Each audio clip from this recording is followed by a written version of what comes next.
Non, non, désolé, on n'a pas le temps pour ça. Allez. Voilà. Mesdames et messieurs, Chocolat et Vanilla est de retour, putain! Yeah, baby! That's what I've been waiting for. That's what it's all about.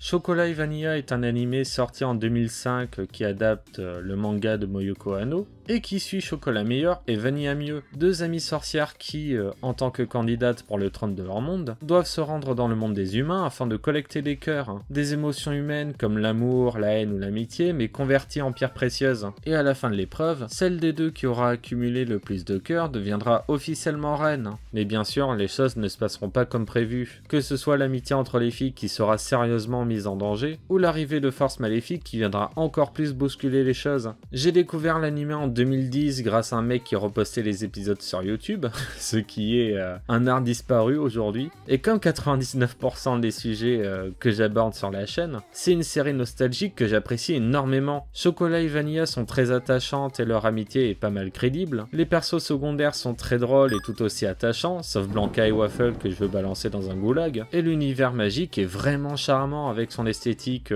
très colorée et classieuse. Même si, entre nous, je trouve que le côté classieux n'est pas très bien retranscrit dans l'animé. Mais bon, écoutez, j'ai acheté l'intégrale pour 200 balles, j'ai le droit de me plaindre, je pense. L'animé est relativement connu, surtout chez nous, j'ai l'impression. Et du coup, je me suis souvent demandé pourquoi, tu sais, dans notre ère pleine de reboots, préquels, rebookquels et tout, on n'avait pas encore eu de retour de la licence.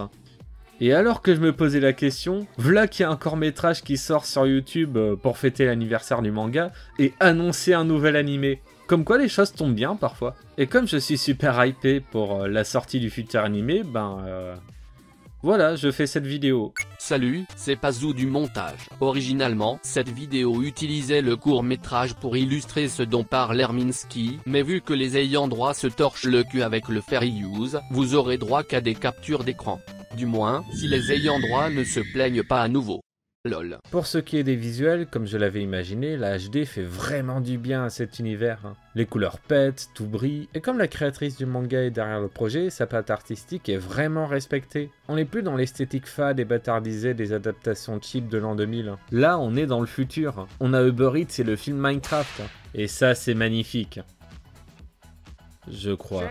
Aussi, un autre point où les nouvelles technologies sont les bienvenues, c'est pour les personnages. J'avoue que j'étais inquiet quand j'ai vu qu'ils allaient être en 3D, mais finalement, après avoir revu la bande-annonce genre 10 fois, c'est pas une mauvaise idée. Parce qu'en plus d'avoir de très beaux modèles, bien propres et bien animés, la 3D permet de régler un problème qu'a toujours eu Chocolat et Vanilla, même le manga, à savoir les visages souvent off-model ou parfois carrément ratés. Dans les autres détails que j'adore avec cette BA, le fait que les cartons introductifs sont en français est hyper charmant. Les nouveaux lions ont l'air très cool, surtout la ville de Londres que j'ai hâte de découvrir. J'aime le fait que pour certains gags visuels, l'animation switch pour du dessin.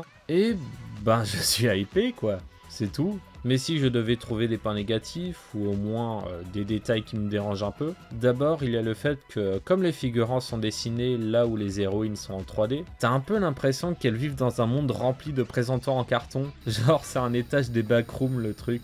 En deuxième point, j'aurais préféré qu'il n'y ait pas l'effet du « je saccade les mouvements pour faire 2D », même si c'est pas le pire exemple que j'ai vu et que ça reste assez fluide pour que t'oublies au bout de quelques minutes. Et comme dernier souci qui techniquement n'existe pas encore mais que je redoute, c'est que la série finale ne soit pas de la même qualité que le court-métrage. Ça a de grandes chances d'arriver, et si ça arrive, j'espère vraiment que la baisse ne sera pas trop brutale.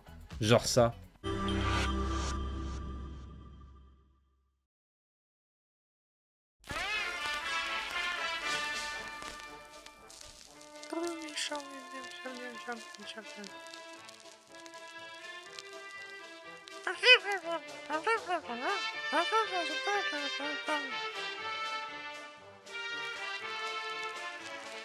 Et pour conclure avec ce qui m'intrigue le plus concernant le futur animé, l'histoire. Rien n'a été confirmé pour le moment, mais j'avoue que le fait que le court-métrage soit un préquel au manga, ça peut pas être un choix juste fait comme ça pour le lol. Ce serait beaucoup trop de travail investi dans des choses qui pourrait pas être réutilisé plus tard, hein, si tu vois ce que je veux dire. Hein. L'anime sera probablement un simple reboot, hein, mais en tant que mec qui a toujours voulu voir une série Chocolat et Vanilla centrée sur leur monde, j'avoue que l'idée me fait rêver, quoi, et...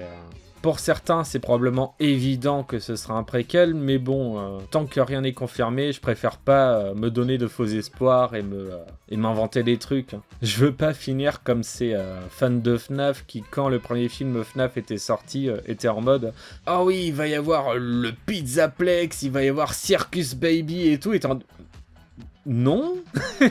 Non. À quel moment tu te dis que ça arrivera? T'as pété les plombs? Enfin voilà, c'est tout ce que j'avais à déblatérer. J'espère que je vous aurai diverti assez longtemps et en attendant, j'ai des choses à faire.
Let's get some pussy tonight.